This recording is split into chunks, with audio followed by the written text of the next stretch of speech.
Magandang gabi po sa inyo mga kablog. Ako po si Tess Solicar Canyabano, ang tagapagluto ng hapunan sa tuwing hapon mga kablog. Mga kablog, ito yung request ng alaga ko kasi natikman niya yung luto kong Shanghai ng birthday ko. Pork Shanghai po yan ha. Kasi sabi niya, mas masarap yung ginawa ko ng birthday ko. Kasi may sikreto ako doon. Hindi daw malangsa. Yung lagi ko daw ginagawa sa kanya, malangsa daw. Syempre, hilaw yun. Ang akin naman, ginigisa ko muna yung pang Shanghai ko. Kaya maalis yung dugo. At niluluto ko pa sa mga ricado. Ayun po mga kablog.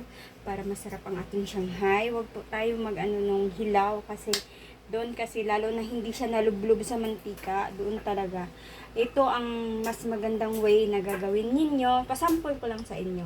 Ginigisa ko muna yung giniling na pork na may halo ng carrots, kinchay, sibuyas puti, celery, itlog, paminta, at pampalasa mga kablog. Maraming salamat po sa inyong lahat. Magandang gabi.